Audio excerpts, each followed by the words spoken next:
एक हाथ से ताली बजाने की आवाज क्या है? एक छोटा सा लड़का, जिसकी उम्र सिर्फ 10 या 12 साल थी, एक ज़ेन मठ में रहता था।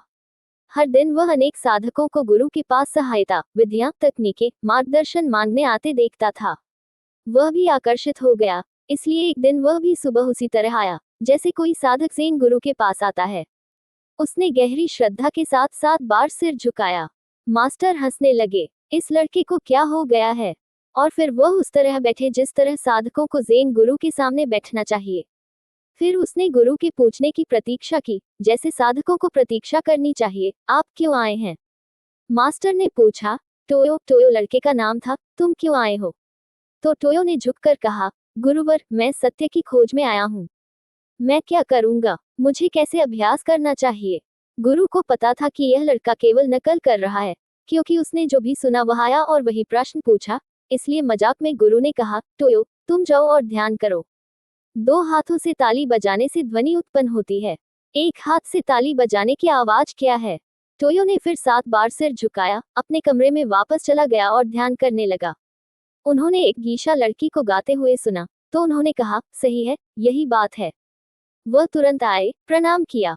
मास्टर हंस रहे थे। उन्होंने कहा, क्या तुमने ध्यान किया, टोयो? उन्होंने कहा, हाँ सर, और मुझे यह मिल गया है। यह एक गीशा लड़की के गाने जैसा है। गुरु ने कहा, नहीं, ये गलत है। फिर जाओ, ध्यान करो। तो वह फिर गया, 3 दिन तक ध्यान किया।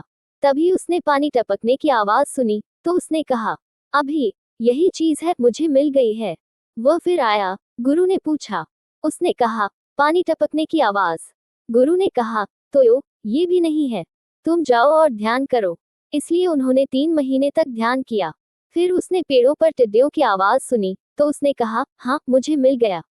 वह फिर आया। गुरु ने कहा, नहीं, ये भी ठीक नहीं है। और इसी तरह और भी। 1 वर्ष बीत गया। फिर लगातार 1 साल तक वो नजर नहीं आए। गुरु चिंतित हो गए, लड़के को क्या हुआ? वह नहीं आया है। इसलिए वह उसे ढूंढने गया। वह एक पेड़ के नीचे चुपचाप बैठा था। उसका शरीर किसी अज्ञात ध्वनि से कंपन कर रहा था। उसका शरीर नाच रहा है, बहुत ही सौम्य नृत्य, मानो बस हवा के साथ चल रहा हो।